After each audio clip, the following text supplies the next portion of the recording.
Hello friends, welcome back to our YouTube channel JS commerce classes.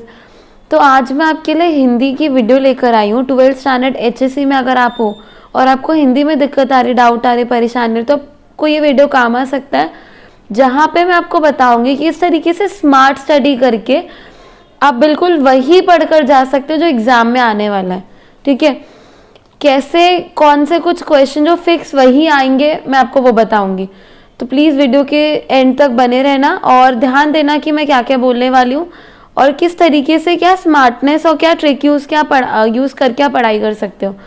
तो सबसे पहले आप अगर अपने टेक्स्ट बुक ओपन करो, अगर अभी तक आपने टेक्स्ट बुक ओपन नहीं किया है तो इसमें आपको दिखेगा कि आपका पाठ का नाम है तो नवनिर्माण, निराला भाई, सच हम नहीं सच तुमने, आदर्श बदला, गुरुबानी, वृंद के दोहे, पाप के झारतर। इस तरीके से पूरा आपका जो ये पाठ है या ये कविता है, तो पहले तो ये देख लो कि कविता जो इसको ऐसे स्टार मार्क कर लो कि एक ये और 2 3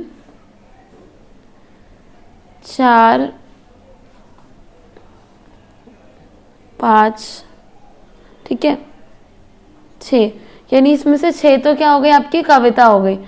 अब क्या करना है आपको, जो बचे हुए पैसेजेस हैं, ठीक है, जैसे कि निराला भाई, आदर्श बदला, पाप के 4 हथियार और सुनो किशोरी, ओजोन विघटन का संकट, आपको इसमें से ही क्या करना है ना, पढ़ना है। यानी ये जो बच गए, कितने पैसेज बचे मैं फिर से आपको बताती हूँ, 1 2, ठीक है, फिर ये 3 4 5 और 6, यानी अब जो आपके 6 पैसेजेस बचे हैं ना स्टूडेंट्स, ये 6 पैसेजेस को आपको प्रिपेयर करना है आपके गद्यांश के लिए, यानी आपके पैराग्राफ के लिए। जैसे एग्जाम में जो पेपर आता है, फॉर एग्जांपल पहला वाला जो सेक्शन, तो यहाँ पे आपको ये 20 अंकों के लिए आता है ना गद्यांश, तो ये 20 मार्क के लिए आपको ये 6 चैप्टर प्रिपेयर करके जाना है।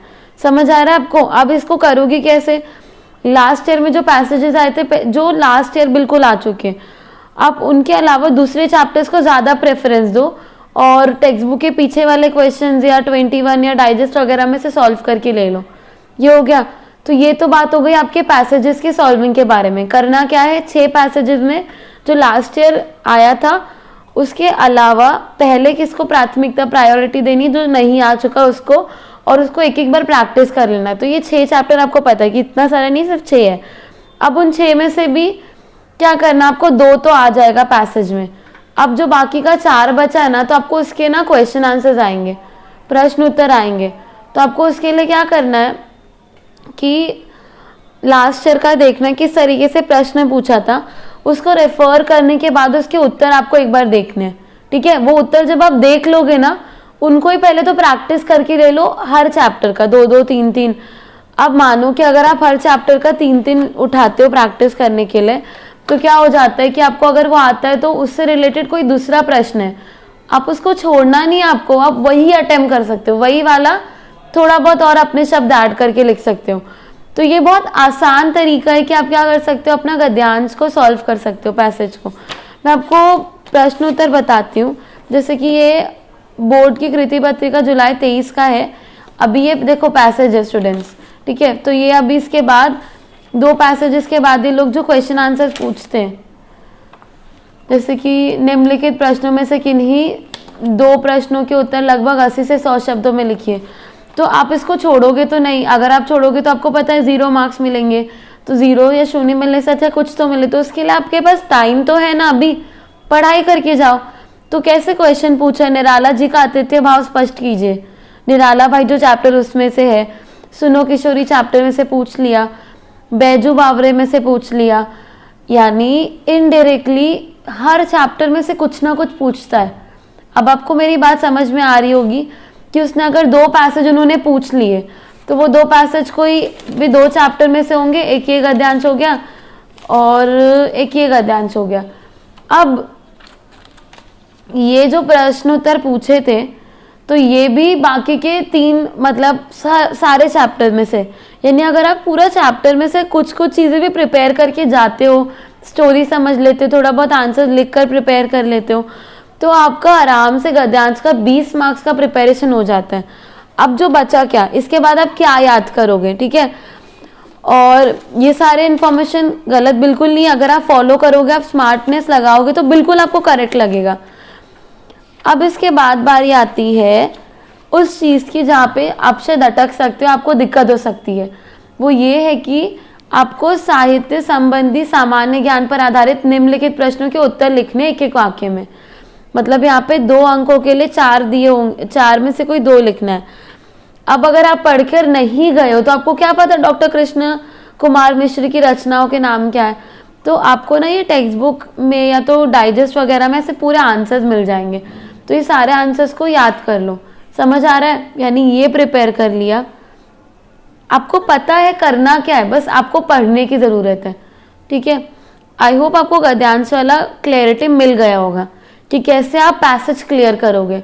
ये करने पे आपके 20 मार्क्स क्या हो जाएंगे, स्कोर हो जाएंगे, सिक्योर हो जाएंगे। आई होप आपको समझ में आ रहा होगा। चैनल को सब्सक्राइब कर लेना अगर चैनल को सब्सक्राइब नहीं किया, और अगर आपको लगता है आपके दोस्तों के वीडियो काम आ सकते तो उनके साथ शेयर भी करना। ये हो गया। अब इसके बाद जो मैं बात करती हूँ, हमारा दूसरा इंपॉर्टेंट विभाग है वो पद्य विभाग 20 अंकों के लिए। फ्रेंड्स ये भी इजी होता है क्योंकि जैसे मैंने आपको बोला कि 6 कविता है यानी 6 पोएम है, ठीक है। अब मान लो, अब हमारा कविता के मैं आपको नाम बता देती हूँ। नवनिर्माण, सच हम नहीं सच तुम नहीं, गुरुबानी जिसमें मैंने स्टार किया है, और पेड़ होने का अर्थ, ठीक है, चुनिंदा शेर और सुनो रे सखिया। कितने हो गए, 1 2 3 4 5 और 6, यानी 6 कविता और 6 पैसेज आपको वो लोगों ने 6 पार्ट और 6 कविता पूछी है। तो अब उन 6 कविता में से सेम मैं आपको बोलूंगी।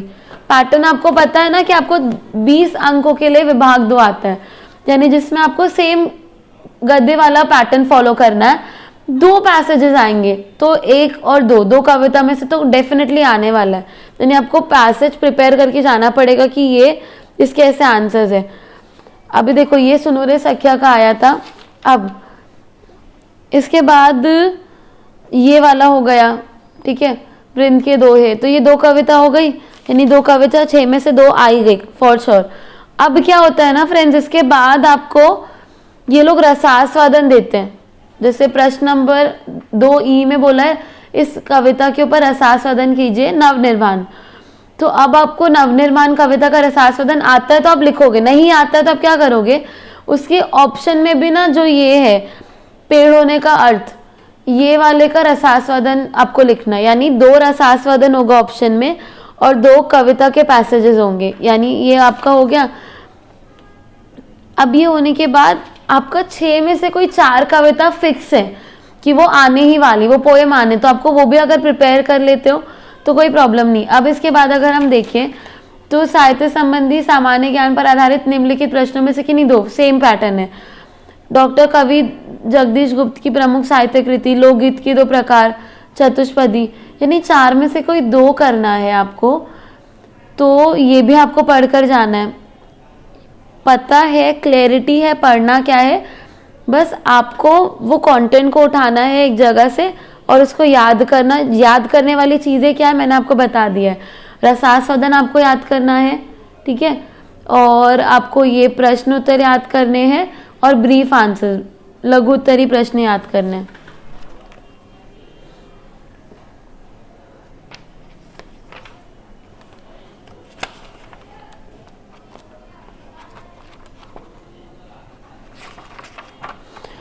आई होप आपको क्लैरिटी मिली होगी कि क्या कैसे आने वाला है। तो इस तरीके से गद्यांश और जो ये पद्य विभाग है आपका क्लियर हो गया है। अब ये होने के बाद ये सेक्शन आई होप बहुत क्लियर है। अगर आप इसको बांट के पढ़ोगे ना तो बिल्कुल आपको डिफ़िकल्टी नहीं पड़ेगी, बट आप इसको एक साथ टेंशन में आओगे क्या करना है क्या नहीं, तो आपको बहुत डिफ़िकल्टी उठानी पड़ेगी। इतना होने के बाद क्या करोगे आप ना, ये हो जाएगा तो आपका जो तीसरा विभाग है आपको वो उसके बारे में सोचना है। कि आपको वो कैसा आएगा। तो मैं अभी आपको जुलाई 24 का बताती हूँ, इसका थोड़ा सा कैसा इसमें पूछा है। पैटर्न तो देखो सेम ही है। इसमें विभाग 3 विशेष अध्ययन था कानुप्रिया वाला, तो इसमें आपको कविता दी है, तो कविता का आपको सॉल्व करना है। फिर एक प्रश्न के उत्तर बोले और 2 अंकों के लिए आपको यहाँ पे सॉल्व करना है। 2 अंकों के लिए सहमत लिखना और 4 मार्क के लिए आपको ब्रीफ है। यानी ये वाला जो भी चैप्टर है ना आपका, तो ये आपका जब आप टेक्स्ट बुक में सेकेंड पेज पे आते हो विशेष अध्ययन हेतु कानुप्रिया में, तो पाठ का नाम कानुप्रिया है। ये बहुत बहुत इम्पॉर्टेंट है। स्कूल या कॉलेज में आपको बताया होगा क्यों इम्पॉर्टेंट है। ये एक अकेला चैप्टर 10 मार्क्स इंक्लूड करता है। तो सोचो ना, आपको पता है 10 मार्क आपके हाथ में, तो आपको पढ़कर क्यों नहीं जाना है। और जहाँ पे हमारा गाइडेंस है तब तो आपको और हेल्प हो जाएगी। तो इसका करना कैसे, मैम इसको कैसे पढ़ना है, ये तो हमको नहीं पता। देखो भाई, आप जब टेक्स्ट बुक ओपन करते हो तो कानुप्रिया में 2 चीज़ें, एक तो पाठ है और एक कविता है। वो लोग या तो कविता पूछ लेंगे जैसे यहाँ पे पूछे है, दिख रहा है आपको, या तो वो लोग पाठ पूछ लेंगे और उसके आधार पे आपको सॉल्व करने बोलेंगे। इतना होने के बाद ना वो लोग क्या करेंगे, 2 मार्क का सहमत पूछ लेंगे, मतलब पैसेज का ही 6 मार्क पूछने के बाद वो लोग आपसे एक ब्रीफ आंसर फॉर श्योर है, कंपलसरी आता ही है, जिसमें से 2 आंसर है। और टेक्स्ट बुक के पीछे जो लिमिटेड आंसर्स है ना, मेजॉरिटी 80% वो उसमें से ही आता है। तो वो आपको 2 में से कोई एक आंसर 4 मार्क का करना है। समझ आ रहा है? तो ये भी आपका क्लियर हो गया। फिर चौथे विभाग में व्यवहारिक हिंदी में करना है कि आपको जो यहाँ पे आपको चैप्टर्स है ना, ये तो ये आपको पहले तो देखो मैं ये बोलूँगी कि आप माइंडसेट लेके जाओ कि आपको पैसेज सॉल्व करना रहेगा या आपको आंसर लिखना रहेगा, क्योंकि आपको पता है ना इसमें क्या होता है। ऐसा पैसेज होता है या तो आप आंसर लिखो, तो अगर आप आंसर नहीं लिखोगे तो आपको परिच्छेद लिखना है, तब वही प्रिपेयर करके जाओ। फिर आपको इसमें से 80 से 100 शब्दों में उत्तर लिखना है। अगर आपको ये नहीं लिखना है तो आपको ऐसे वाले ये ना विशेष अध्ययन में से व्यवहारिक हिंदी में से कहीं से भी ना 4 मार्क के एमसीक्यू पूछते हैं जो ब्रीफ के ऑप्शन में। तो अगर आप ये नहीं करोगे तो आप ये पढ़ कर जाओ। मैं क्यों बार बार बोल रही हूँ पढ़ कर जाओ। अगर आपको क्लैरिटी है ही नहीं, आपको ये भी नहीं आ रहा है, आपको ये भी नहीं आ रहा, आप ये भी गलत लिख रहे हो, ये छोड़ दे रहे हो, ये दोनों छोड़ दे रहे हो, तो आपको मार्क्स जाएगा। बट आपको पता है कि ये आता है, आप पढ़कर जाओगे, 4 मार्क्स आपके हाथ में, 5 मिनट भी नहीं लगेगा इसके आंसर्स लिखने में। समझ आ रहा है आपको? अब प्रश्न नंबर 4 ई जो होता है गद्यांश होता है, सेम व्यवहारिक हिंदी के पाठ का है, 6 मार्क का पैसेज है। ये सब होने के बाद आपको है शब्दावली यानी ट्रांसलेशन वाले वर्ड जो टेक्स्ट बुक के पीछे आपको दिए गए ऐसे, है ना। तो ये 4 मार्क्स के होते हैं। फिर तो ग्रामर मैंने आपको कल बताया था, व्याकरण में क्या क्या आता है, रस, अलंकार, काल और वाक्य को शुद्ध करके लिखो और मुहावरे। तो आई होप एक शॉर्ट में अगर मैं आपको बताऊं कि आपको क्या क्या करना है, तो सिंपली ये है कि आपको पहले जो आपका पार्ट है आपको इसकी प्रैक्टिस करनी है, ठीक है। आपको इसका पैसेज सॉल्व करना है,